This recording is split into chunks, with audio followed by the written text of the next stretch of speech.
Magandang araw! For today's mini vlog, samahan niyo akong pumasok sa trabaho. 9 AM nga pala yung pasok ko sa trabaho at 6 AM pa lang ay gising na ako dahil 1 oras ang biyahe ko. Pasakay na nga pala ako ng train ng mga oras na yan and pagbaba ko ay kailangan ko pang maglakad ng 15 minutes. Medyo nakaka-enjoy nga maglakad kapag winter pero syempre kailangan ay makapal lang suot natin. Medyo marami nga palang ginagawa sa work ngayon dahil kakabalik lang from New Year.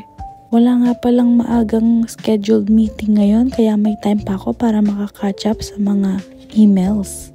This is me checking all the updates and tasks that I need to do for the day. At nung lunchtime nga, hindi ako nakapagbaon kaya bumili na lang ako ng sandwich sa Starbucks at matcha latte.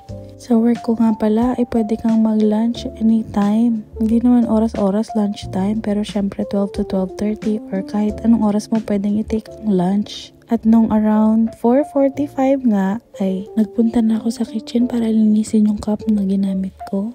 Pinatay na nga ng reception yung ilaw dito sa kitchen pero sinindihan ko ulit. And after that, I went back to the office para kunin yung gamit ko. Medyo mabigat nga pala yung mga bitbit kong gamit kasi nandyan lahat ng laptop, notebook, charger at marami pang iba. Pauwi na nga pala ako ng mga time na to and paglabas ko ay medyo madilim na nga.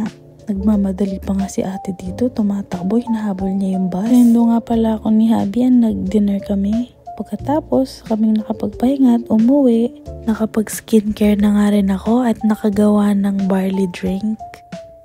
Around 10 PM na nga kami nakauwi at mag-11 na nung time na to. Panibagong araw na naman bukas. Thank you for watching. See you on my next vlog. Good night. Like and share and follow for more.